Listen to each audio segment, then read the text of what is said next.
महाभारत की कथा केवल कौरवों के सर्वनाश पर जाकर खत्म नहीं होती। इस कहानी में बहुत कुछ ऐसा भी है जिसकी ओर ज्यादा ध्यान नहीं दिया गया। कौरवों के विनाश के पश्चात सारा राजपाट तो पांडवों को मिल गया, लेकिन फिर इसके बाद क्या हुआ, इसके विषय में बहुत कम ही लोग जानते हैं। दरअसल कुरुक्षेत्र में हो रहे महाभारत के युद्ध का अंतिम दिन था। पांडव विजय के बहुत नजदीक थे, लेकिन वे खुश नहीं बल्कि अत्यधिक शोक में थे, क्योंकि इस जीत को हासिल करने के लिए उन्होंने अपने सगे संबंधियों का रक्त बहाया था। इस युद्ध में उनके बेटों की भी मृत्यु हुई थी।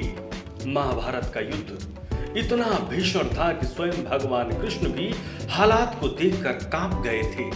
वे भी युद्ध में हुए विनाश के मद्देनजर बहुत परेशान थे। जब संजय ने गांधारी को बताया कि श्री कृष्ण और सभी पांडव उनसे मिलने आए हैं, तब गांधारी अत्यधिक क्रोधित हुई और क्रोधावेग में उन्होंने श्री कृष्ण को इस विनाश का जिम्मेदार ठहराते हुए उन्हें श्राप दे दिया। गांधारी ने श्री कृष्ण से कहा, तुम विष्णु के अवतार श्री कृष्ण, मैं रोज जिनकी पूजा करती हूं, तुम्हें जरा भी शर्म नहीं आई अपने कृत्यों पर? अगर तुम चाहते तो इस विनाश को रोक सकते थे, लेकिन तुमने ऐसा नहीं किया। क्या अपनी रचना के साथ ऐसा किया जाता है? मैंने हर दिन तुमसे प्रार्थना की, इस तरह तुमने मेरी प्रार्थनाओं का जवाब दिया। गांधारी ने श्री कृष्ण से कहा, जाकर अपनी माता देवकी से पूछ कि संतान की मृत्यु से कितना दुख होता है। उसने सिर्फ 7 संतानें खोई थी, मैंने अपने 100 पुत्र खोए हैं। श्री कृष्ण ने मुस्कुराते हुए गांधारी से कहा कि अगर अब वो चाहती तो दुर्योधन व अन्य कौरवों को संभाल सकती थी, लेकिन उन्होंने ऐसा नहीं किया। कृष्ण का यह कहना था कि गांधारी और ज्यादा आग बबूला हो गई। क्रोध और दुख में आकर उन्होंने श्री कृष्ण को शाप दिया। गांधारी ने कहा, द्वारका नगरी पानी में बह जाएगी और जिस तरह तुमने ही भाइयों को एक दूसरे के खून का प्यासा बनाया, वैसे ही तुम्हारा पूरा यादव वंश एक दूसरे के हाथों से मारा जाएगा।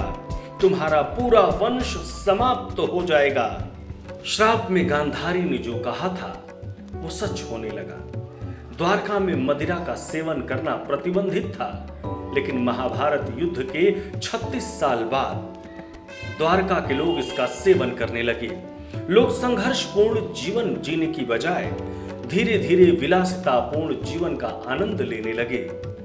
गांधारी और ऋषियों के श्राप का प्रभाव यादवों पर इस तरह हुआ कि उन्होंने भोग विलास के आगे अपने अच्छे आचरण, नैतिकता, अनुशासन तथा विनम्रता को त्याग दिया। एक बार यादव उत्सव के लिए समुद्र के किनारे इकट्ठे हुए। वो मदिरा पीकर झूम रहे थे और किसी बात पर आपस में झगड़ने लगे।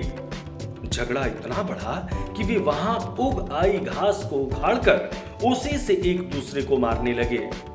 उसी घास से यदुवंशियों का नाश हो गया। साथ ही द्वारका नगरी भी समुद्र में डूब गई। कहा जाता है कि सांब को मिले श्राप की वजह से उगी हुई घासों में जहरीले लोहे के तत्व थे, इसलिए उगी हुई घासें जहरीली हो गई। तो मित्रों, ये था गांधारी का श्राप और ये है प्रभु की लीला। जय श्री कृष्ण। सब्सक्राइब करें टोटल भक्ति को। अब हमारे वीडियोस को सबसे पहले देखने के लिए बेल आइकन को दबाना ना भूलें।